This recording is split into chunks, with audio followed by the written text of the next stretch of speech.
onto the scene, a brand of lasers containing their emitters. Behind glass, Holy you learn to talk that's fire. bright. Search rolling and higher, and none of them will pass. You need that dot to be seen, even if sunlight's so bright it's obscene. You make that switch from red to green, Viridian green.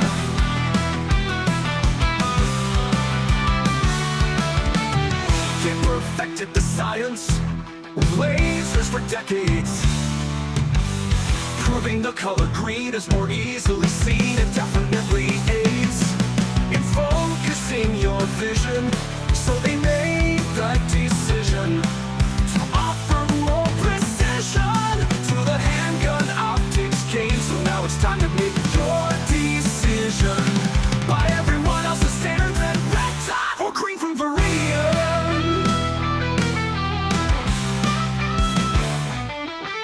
Red dot or green, which is more easily seen? In low light or bright, do you know which one is right? Don't hesitate on the price, the quality is insane on this device. Optical grade glass, no distortion distracting your ass. No flicker or buzz, don't ignore these, because you'll be missing out on a legend, and the service is also A+.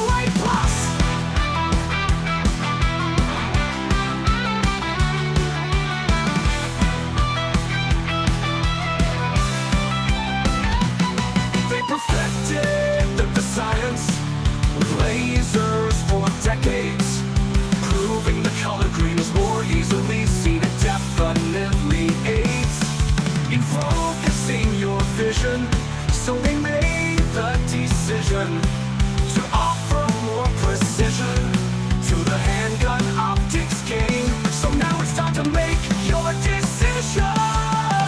Buy everyone else's standard red dot or green from Viridian. Irradiant.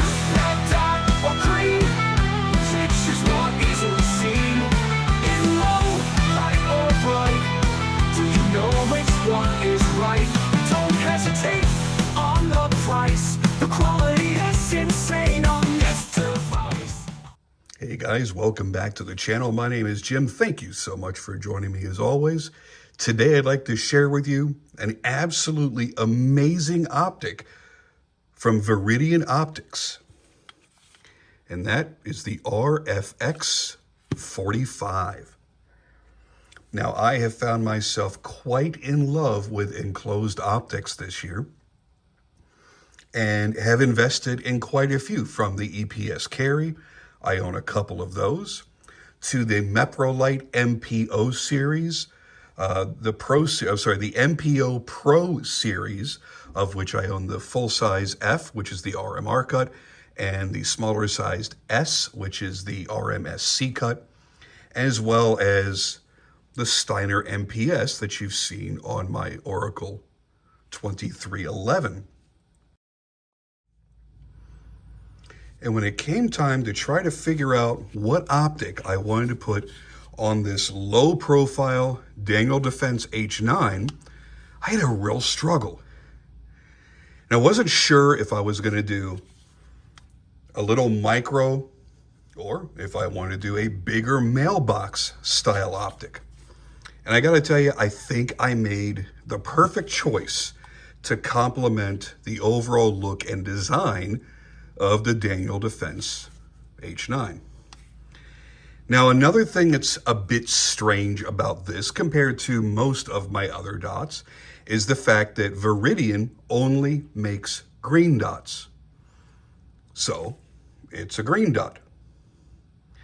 Now, normally I go for red because even though it is scientifically proven that green shows up better in human vision than red does under various lighting conditions, for some reason, I've never had really great luck with green in bright sunny conditions.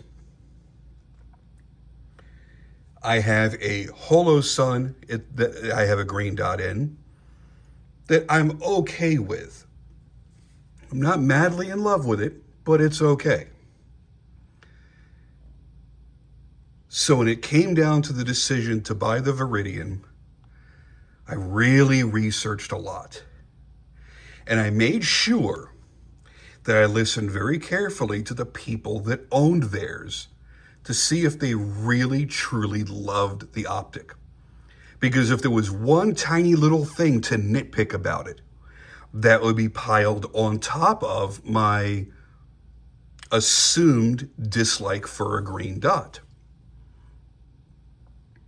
So I watched every video that exists on the internet about this particular optic, and then some other Viridian optics, just to get a historical value on them.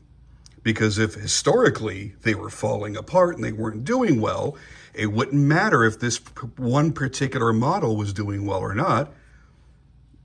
And nobody, and I mean nobody, had a complaint. And then some people went out of their way to say how great that green dot was for them. Now, I have an astigmatism, so there are two things that are very, very important to me because my eyes are very sensitive to the slightest changes. I want really, really good glass. Crisp, clear glass that doesn't distort, particularly at the edges. And I want a very crisp dot. This is one of the absolute, hands down, best dots I've ever seen. Now, if you look, you can see my fiber optic front sight up here. Look at the comparison. Even though the camera is not really in focus for the focal length to show the dot perfectly, look how crisp it is compared to that front sight. It's almost like looking at a second front sight. Now, that's another thing I didn't take into consideration.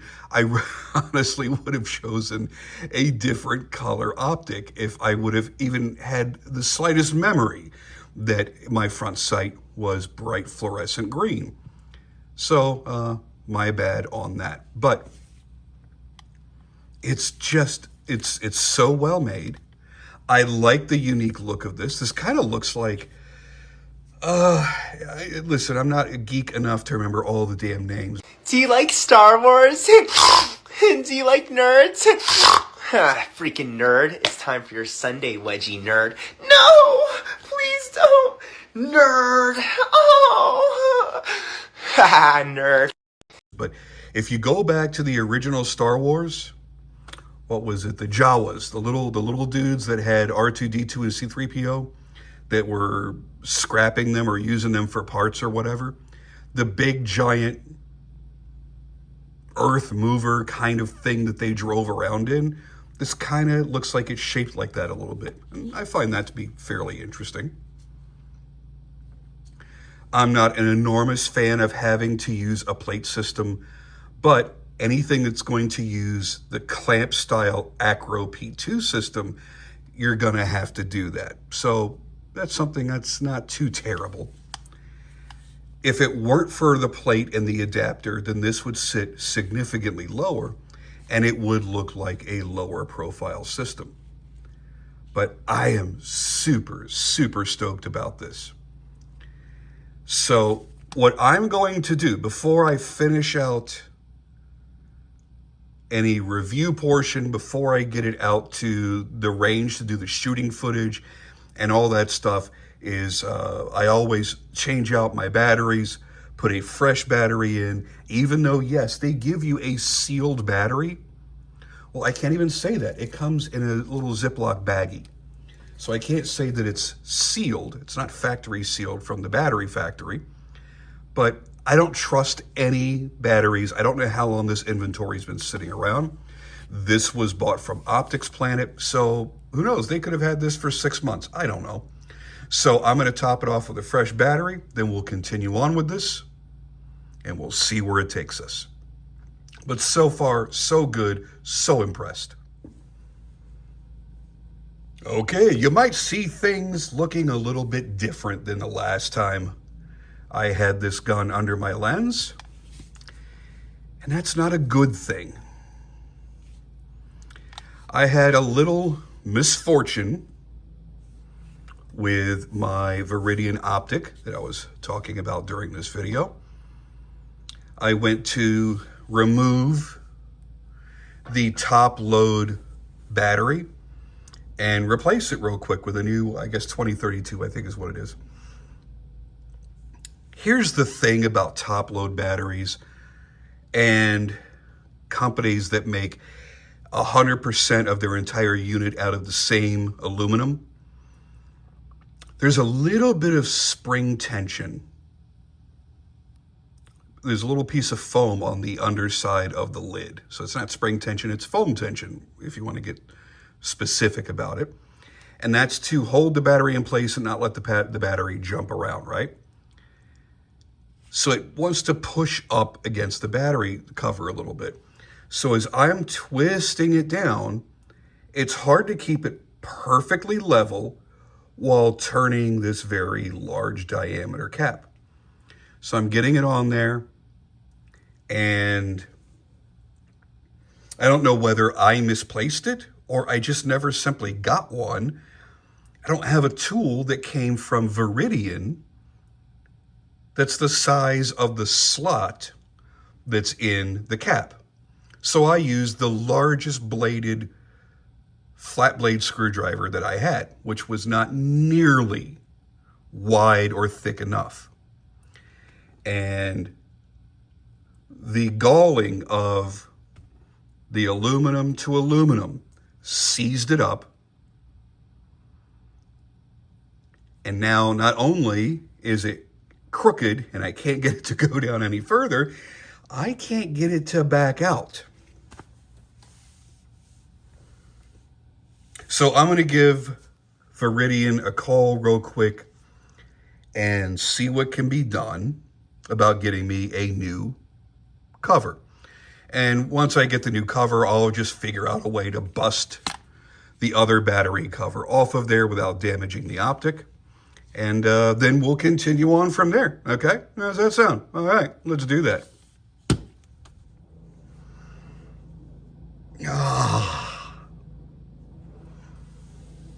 Okay, we are now a few days later, and I want to give major kudos to Viridian for being truly fantastic with me on the phone. The young lady I spoke with, you could tell, because I lived there for a while, you can always tell a Minnesota accent. They're headquartered in Minnesota, and the lady on the phone was the epitome of Minnesota nice. And she said, sure, how can I help you? I said, yeah, I made a little bit of a mistake. I said, I want to be very clear. This is in no way Viridian's fault. I'm a dum-dum. And I cross-threaded my battery cover on my RXF45 or RFX45. And she says, oh no, what are you going to do? So that's kind of where I need you to come in. I said, I have damaged the slot so badly that it looks awful. It's never going to be the same ever again. It is terminal. She says, okay, let me get a new battery cover out to you. Is that going to work for you? I said, yeah, that shouldn't be a problem. She goes, okay, I'll get that out to you right away. She confirmed my address, all these great things, and confirmed where I purchased it from, which was, I purchased this from Optics Planet. And it's been just a handful of days, and I've got the new battery cover. So I'm going to try this again. I'm going to put it all back together. I'm going to clamp it on down, and we're going to talk about this awesome optic, okay? Okay. Hey, guys. Guess what?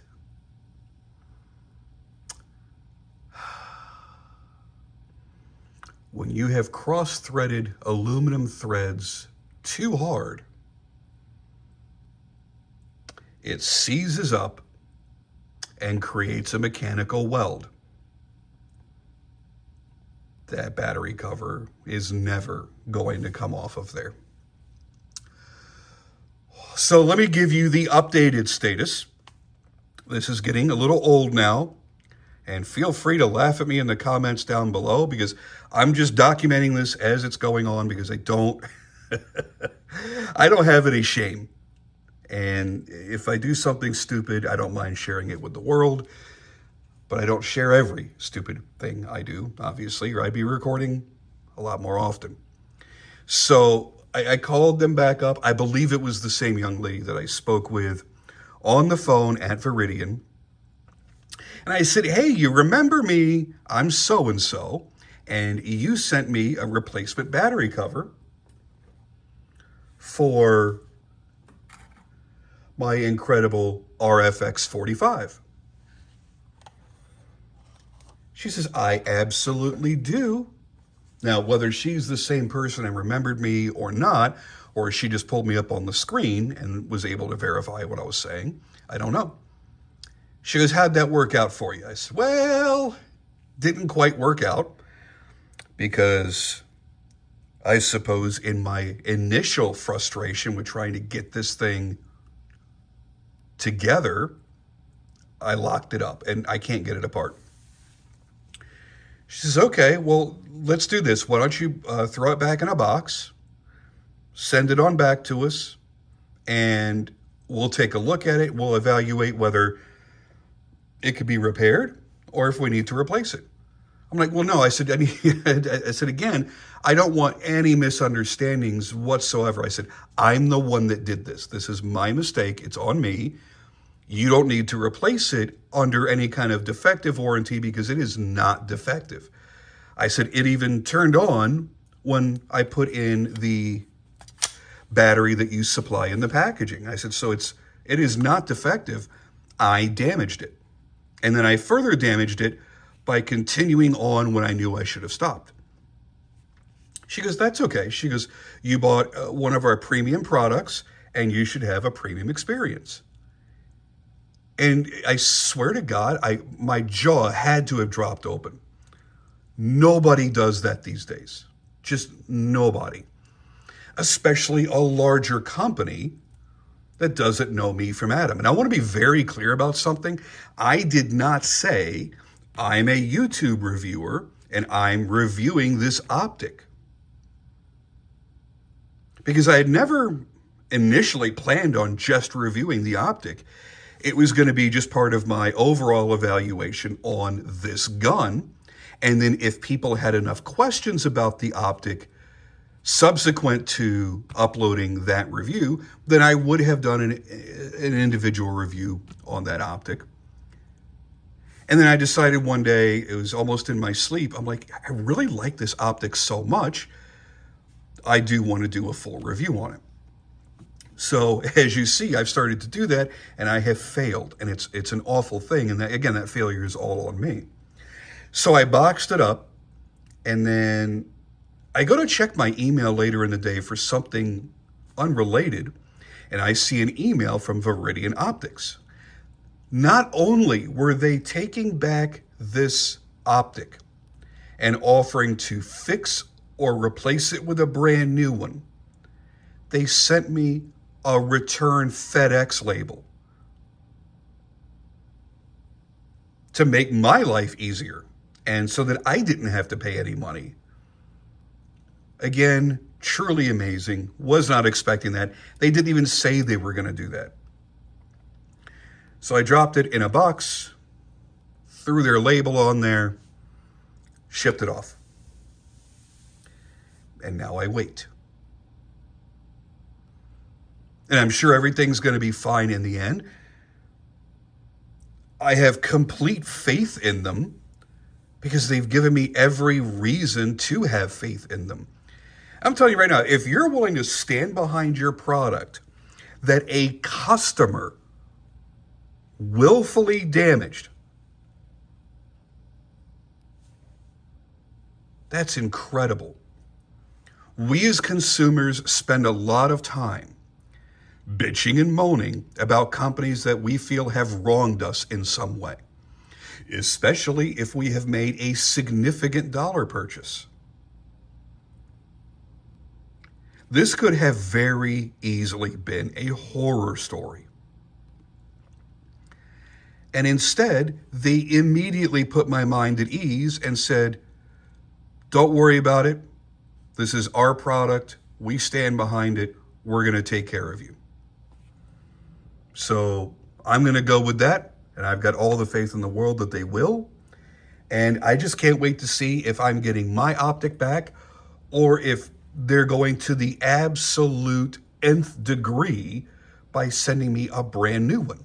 That will also show me how badly I screwed things up. If their repair department could not figure out a way to get that cap off of there. But that aside, I think that would prove that they're just head and shoulders above the rest when it comes to their customer service. And if you've had similar customer service with brands in the optic realm, please share your experiences down below, because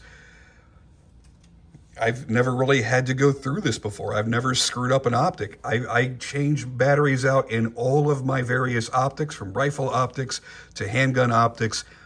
Everything. I do it every single year. I have never cross-threaded anything. And I guess there's a first time for everything, but I just felt really bad this time. So we will discover together how far they're going to take this when I return. Okay, now it's time to answer the big question.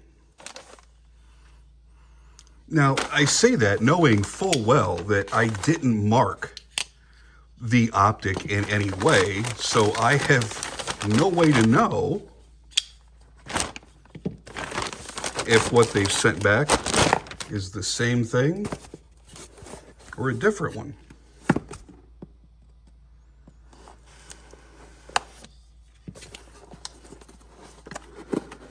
I am very excited to get into this and see, however.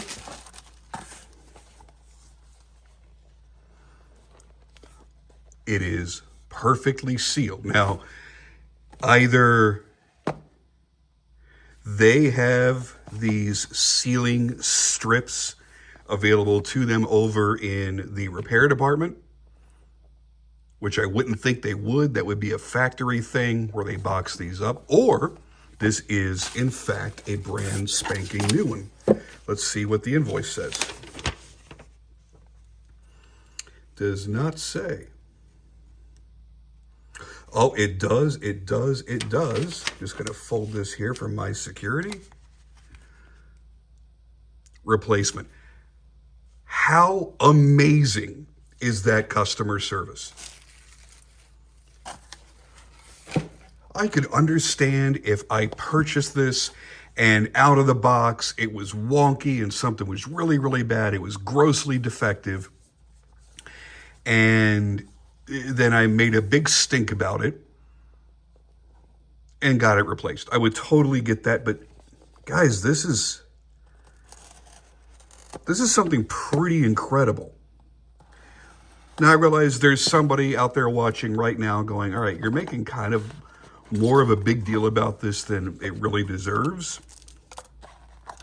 But just think about how often we see people give really negative reports about brands, about companies, particularly in regards to their customer service. And I think it's really important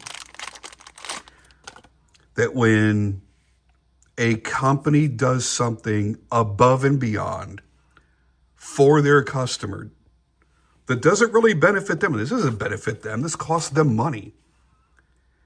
But what they've done is they have assured that I'm going to come back and spend more money with them. This was not a cheap optic. Sure, it wasn't a $700 Acro P2. It wasn't an $800 RMR HD, but this was not a cheap optic. So for them to turn it right around and replace it because of something stupid that I did, I find to be quite remarkable. And being the very first time I've ever purchased from them, it's not like I've bought 4 or 5 other products from them where they go, hey, here's a guy with a long history of buying from us. He spent a lot of money from us. We've made enough in profit to offset the cost of one unit. They just sucked it up and sent out a new one. That is, to me, that's pretty incredible. To me, as a small business owner, someone that this is the kind of thing that I would do because I'm in direct contact with my customers. And I built my customer base through social media, through this community. So it's important for me, if somebody were unhappy with whether it's any of my custom knives that I've made or any of the production knives that I've collaborated on to have made, it's important to me that every single solitary person is happy.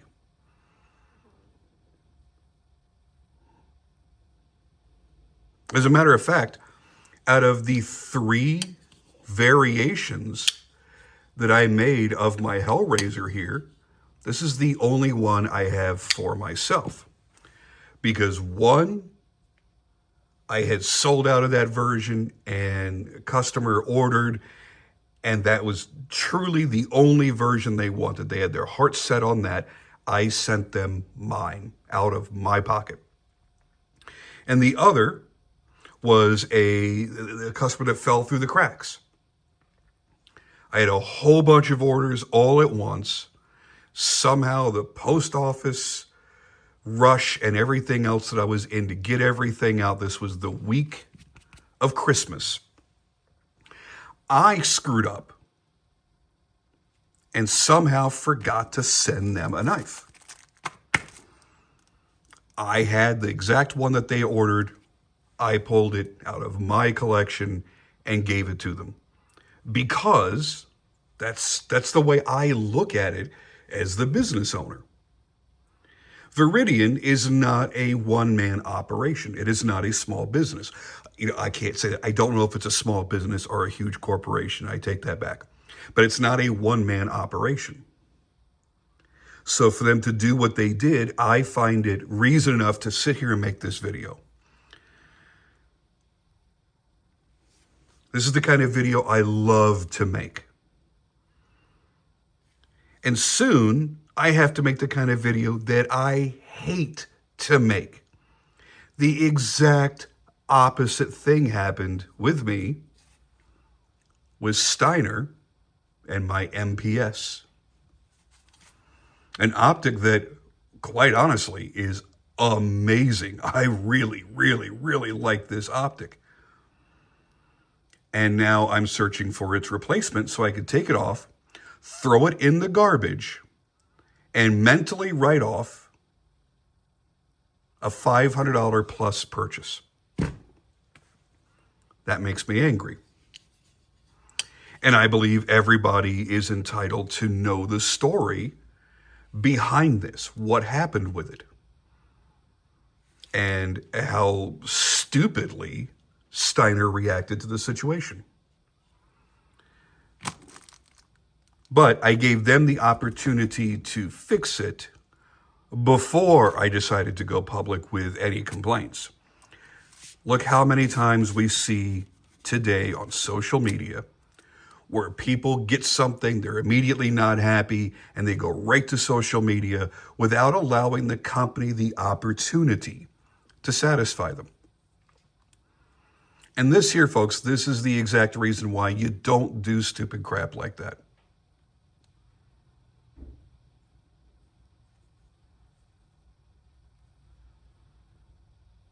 Very, very, very exciting.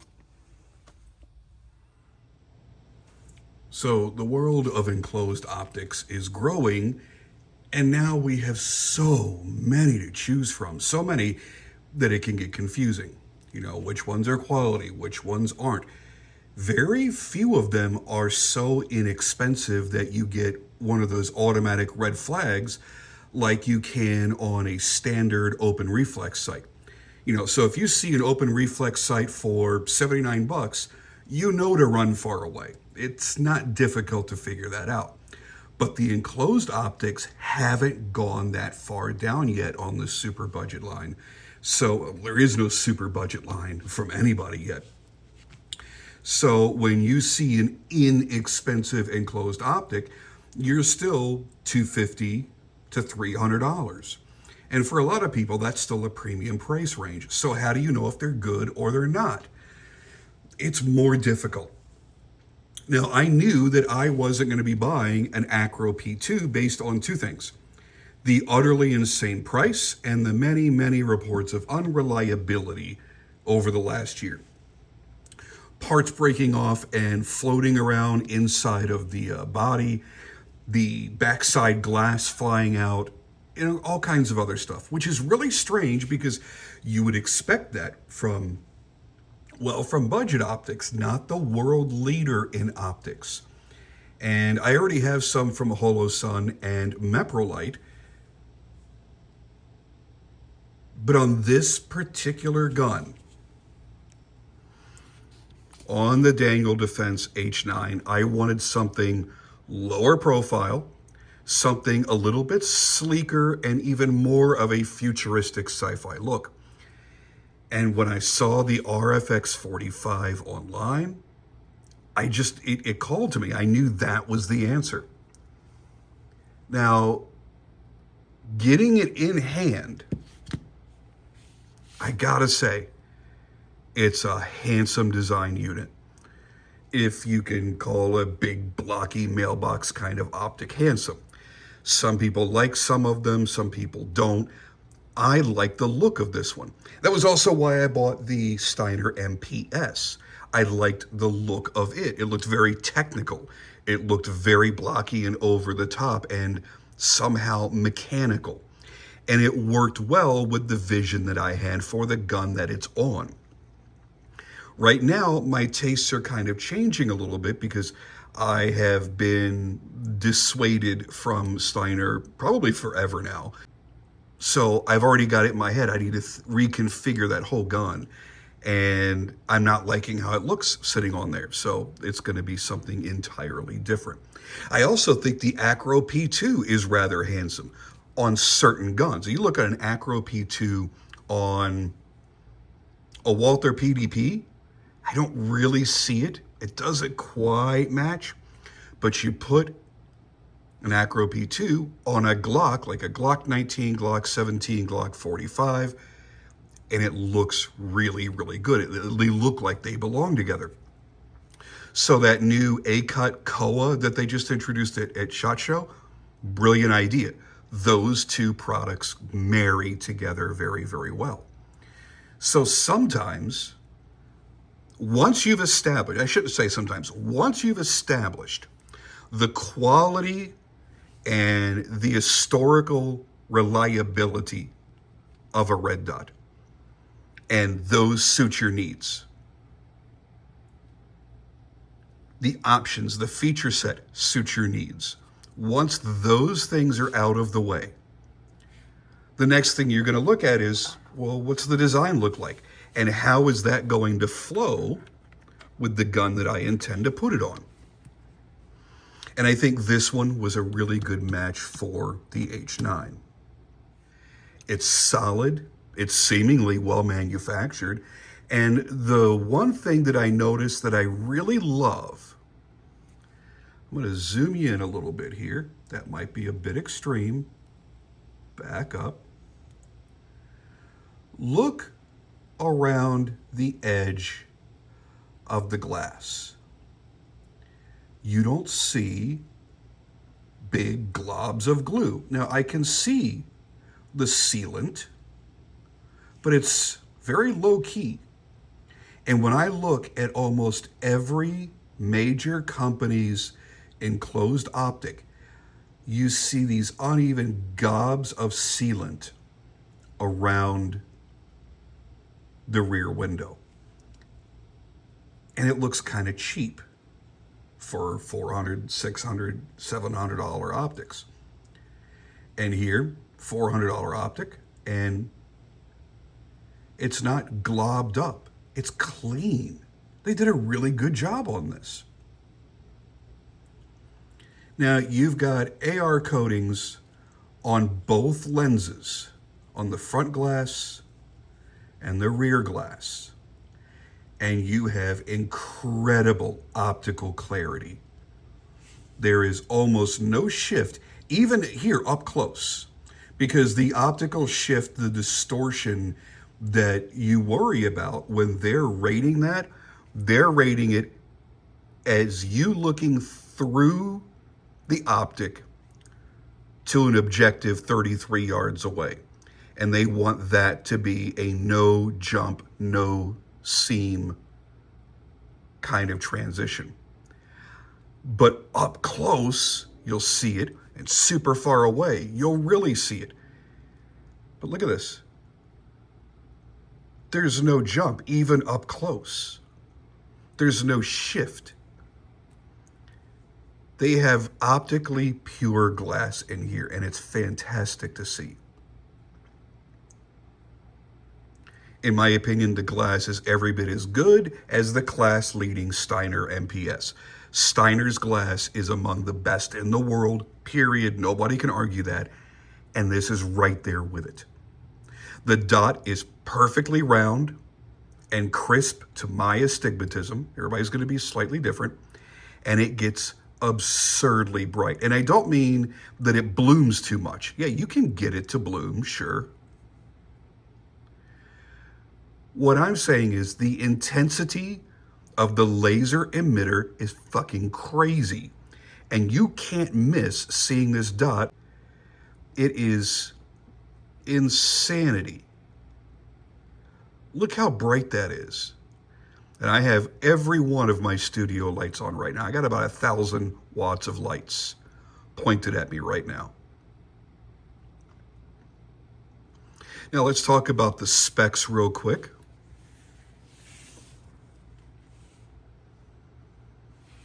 So your footprint is going to be an acro footprint. This is a full-sized optic. So you want to put this on a gun that would take an RMR-sized optics plate, and you're going to want to get an acro plate to match up to it, or an adapter.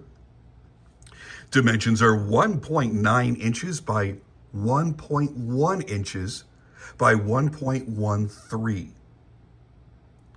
The lens dimensions 24 by 15.5 millimeters. So yeah, it's a little bit short at the 15.5 millimeters, but it's 24 millimeters wide. I do wish it was a little bit taller, absolutely, but then that's going to make the whole body taller. So again, one of the reasons I wanted this one was because it was going to be low profile on a gun that sits very low profile in the hand already. Maximum adjustment is a 90 minute of angle. Your reticle is a 5 MOA green dot. Uses a CR2032 battery. They give you the same stated battery life that everybody else does, 50,000 plus hours. Is that realistic? I don't know. You have 10 brightness settings. 2 are night vision, 8 are visible. You have a system in here that works like Shake Awake. So it will power down from not being used. And then the slightest minuscule touch, and it lights right back up. Now, with the length being just under 2 inches at the 1.9 inches, I think that most people are going to be happy with that. It's not going to interfere with the ejection port on anybody's guns. Being only 1.1 inches wide, it fits well on a narrow slide like the H9 or a 1911, because the H9 is essentially a striker-fired 1911 type of design. That's what they were going for. So it's a very slim slide like a 1911 or 2011. And being only 1.1 inches high, again, going back to that whole low profile thing, man, Now the weight is 1.73 ounces. It's IPX6 rated in a 6061 T6 aluminum with hard coat anodizing. The warranty on these is a limited lifetime warranty. And if there's one thing to fault this optic on, it's the choice of 6061 aluminum instead of 7075. Now, luckily, I'm a concealed carrier. I'm not on a SWAT team or something, so I'm not going to be severely abusing my guns or my optics. This is not likely to get knocked around and banged around and slammed into things very often. So for daily concealed carry, I think 6061 is perfectly fine. The adjustments are easy, and even though the window is a little bit on the small side,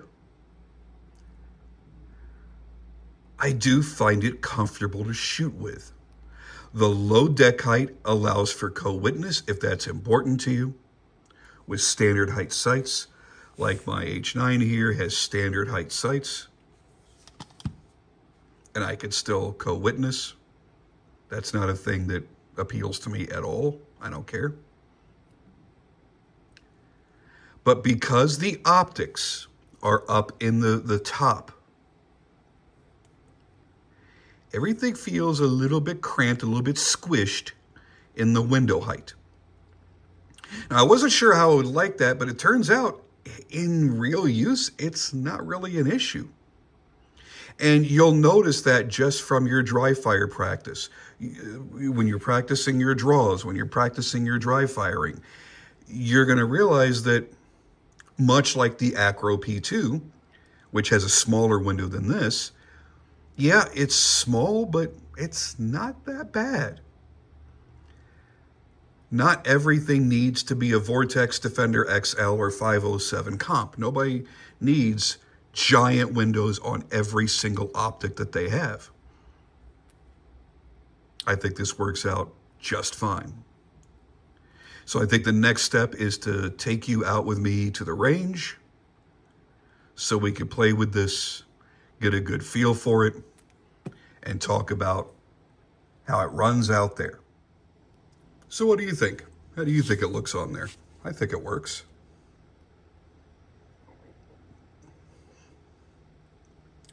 You know what? The more I look at this, is this just a camera thing? No, it's not. I thought I was able to properly co-witness. I am not. I apologize for that. I'll make a little note in that section where I was talking about that. It is just, it's because of the adapter plate. So you've got the adapter plate that Hudson gives you for anything. Doesn't matter what you're mounting. Nothing is direct mount onto their slide. And then you have on top of that Viridian's Acro P2 adapter plate to fit this RMR plate. So you're sitting on two plates, which I'm not a fan of. Tolerance stacking is not the preferred way to mount anything. I'm worried about the longevity of these Acro mounts. But anyway, yeah, I could see the front sight through the optic, of course, but the rear sight is way down here. It's literally, you're looking through the notch at the base, at the deck of the optic. But I think overall, it is super nice, super cool. And I think it's important, since I just whipped that around, that you see that I'm not flagging myself with a loaded weapon. That's not who I am. But there you go. And I think it's time now to get out on the range and see how she performs.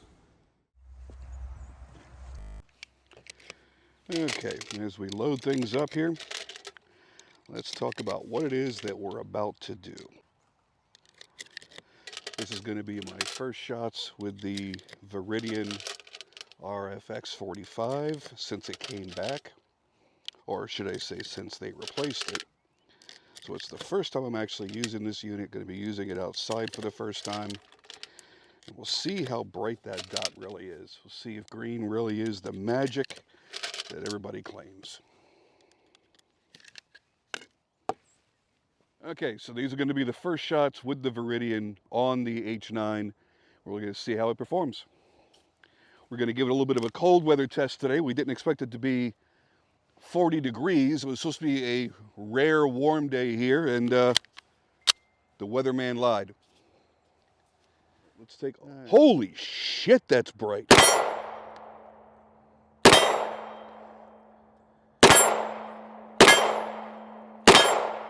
I haven't zeroed this. All I did was do a basic quick zero at home based off of the sights, and it looks like it's pretty darn close. I forgot to bring out a paper target so we could actually zero it, but I'm hitting steel, so I'm happy with that.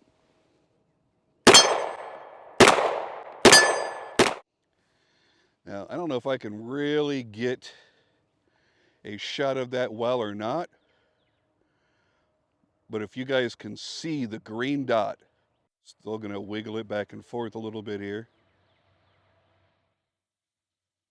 Beautiful, bright, crisp green dot. Super impressed.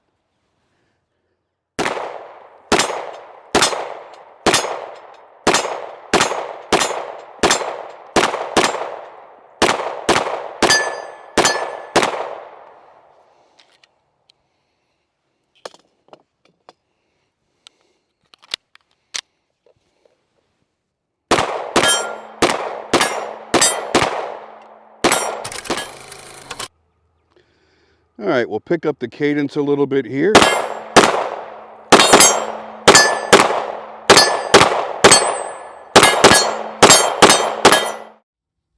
So, in closing, my overall thoughts on the Viridian RFX45 are, wow, the glass optical clarity is fantastic.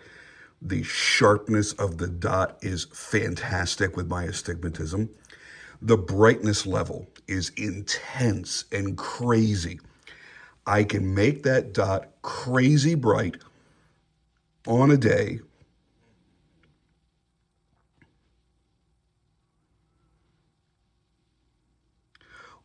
shoot outside without making it bloom. I can still make it bright enough to see under any conditions.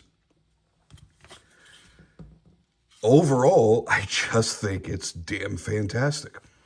They did a great job on this. Yes, it's a premium price, but in my opinion, it is a premium product. The one and only nitpick that I had, again, was the fact that I think that they can upgrade the aluminum type that they're using for the body. If you're going to give us the best glass that there is, give us the best and most durable aluminum that you can. That would be a great idea. But honestly, with their customer service backing it up, you as the consumer don't really have that much to worry about. Now, them as the business, that's a lot of money in customer service dollars with the phone calls and email times, and then cost of product, shipping out new product to replace something that gets dinged or banged up or visibly knocked around more than it should. In 70, 75, it would hold up a little bit better. But that's it. To have one issue overall, I think that's perfectly acceptable. And again, as I mentioned before, I am a concealed carrier. I am not carrying this for duty. It's not in an exposed holster hanging down my hip. It's not getting banged into things routinely. I'm not doing anything particularly adventurous. I'm not jumping out of airplanes. I'm not scaling walls and fences and jumping through windows. And I mean, most people aren't. So this is perfectly fine. The weatherproofing that they have this rated at is perfectly acceptable. And the fact that you've got the automatic protection for that emitter diode being enclosed between these two pieces of glass, it gives you everything that you need. This, I think, would be complementary on a Glock on a Springfield, on almost every Springfield, like the Echelon for sure. If you're the kind of person that likes an XD, it's blocky enough to match an XD, I suppose. There are plenty of guns out there that I think that this would fit the aesthetic of. Because as I mentioned before, once you get past the top priorities, the visual aesthetics, the design aesthetics are going to be important. And I think it looks cool enough that it will match the aesthetic for many guns that are out there. I think something that's very swoopy and curvy and organic, like the M&Ps, probably not. But there are plenty of blocky guns out there that I think this would work very, very well on. So in closing, I think this is a fantastic optic. I would consider this a good value because, again, these are around $400 when your closest competition in its body size, in the large size of the openings and the glass, you're in the $500 range. Now, if you go, and that would be like the Steiner MPS. If you did do the Acro P2, you would have a smaller window with a larger bezel around it, which is to some people distracting. And you can kind of get that tunnel vision through there that I didn't experience with this. Now, when I look through this, and you can take a look here, you see you don't really get much of that tunnel effect, but you have to really angle it to realize how long and how deep that, I want to call it a tube. It's not a tube optic anymore. It's rectangular. But when you're looking dead on, you have no idea the depth that you're looking through. So they did a fantastic job in every respect on this. And I'll say this, this is not my last Viridian for certain. I think this may have changed me into liking green a lot more, but I certainly like the quality of this optic. I can see myself putting the smaller footprint RFX44 on some smaller guns. Some of the smaller ones I'm considering right now, I'm still desperately trying to get my hands on the HKCC9. I want to get an IWI Masada Slim. There are a few smaller guns that I don't currently have that I want to have that I think the smaller RFX44 is going to work very well on. And I can see myself doing more of the 45s. The unfortunate thing for me is that in their overall catalog of designs, they don't have many optics. Again, they are a laser company. They developed their technology with lasers. So, of course, it's fitting to go from making lasers to a laser diode that's in here shooting onto the backside of a piece of glass. They already knew how to do all that. So everything they were doing was lasers and lights, and they have a lot of cool lights. But I'm a light snob. I have the lights that I want. I'm probably going to stick with the ones that I have, I don't know about forever, but for a long time. I wish they had a larger assortment of models in their optics. I really, really do. Some of their open reflex sights aren't too bad. They have a couple that are sort of RMR-ish. I'm sorry, SRO-ish, where they're the round body, cantilevered. I don't know if I visually really connect with those like I did with this. So I would love to see them offer 3 or 4 brand spanking new designs with this level of quality. And I would be a buyer for many of their optics at that point. So anybody of Viridian that's watching that makes decisions like that, get on it. And secondarily, I could really use a sponsor because it gets expensive to put an optic on every friggin' gun nowadays just to review the gun. So keep me in mind because I am obviously a huge fan from now hands-on experience. You guys did a great job. Again, thank you so much for the incredible customer service, and I will be back. Thank you guys for watching as always, and I'll see you on the next video.